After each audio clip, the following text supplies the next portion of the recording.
Monday night in New Hampshire, an official Republican event. 7 candidates for the GOP presidential nomination debated. Actually, 6 of these had formally announced they were running before the debate, and one of them announced during the debate. Come back to that in just a moment.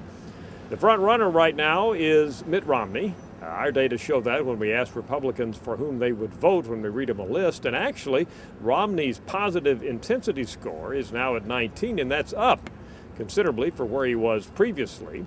So in a technical sense, he's now second. He has the second highest positive intensity of any candidate we look at. Herman Cain's is higher, but Herman Cain's name ID is way below 50%, so we would have to say, putting it all together, that Romney is indeed the front runner.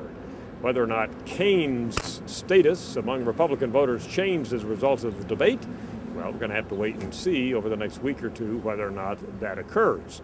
Now, the formal announcement last night, or at least the formal announcement that she would be making a formal announcement, was from Michelle Bachmann, the congresswoman from Minnesota. She's now in the race officially. Her positive intensity score is at 18. That's actually down a little, but essentially the same as Romney's. Now, she is just known by 62% of Republicans, but among those who know Michelle Bachmann, they have an intense support for her that equals that of Romney's among those who know him. Again, now that she's formally announced, we'll see how she goes in the weeks and months ahead. A couple of other candidates have fairly low positive intensity scores that were in the debate on Monday night. That would be Tim Pawlenty, the former governor of Minnesota, and Rick Santorum, former senator from Pennsylvania. Santorum's positive intensity score is 9. Pawlenty's is 11.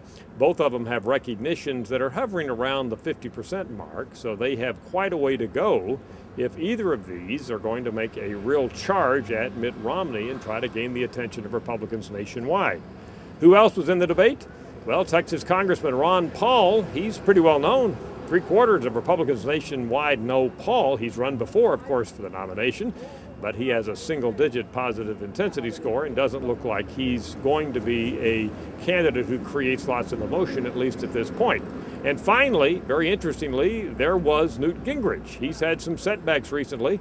A number of his staff members resigned en masse last week. He's very well known, but Gingrich's big problem right now is his positive intensity score, which has dropped all the way down to 4 for the second week in a row.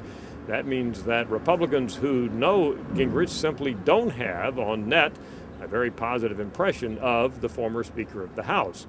Whether or not he can recover and move back to the position where he was earlier this year, again, is something that we're going to have to monitor and wait and see. So the bottom line right now is that Herman Cain, not well known, but before the debate was generating a lot of positive enthusiasm. Whether or not that goes anywhere now, we'll see.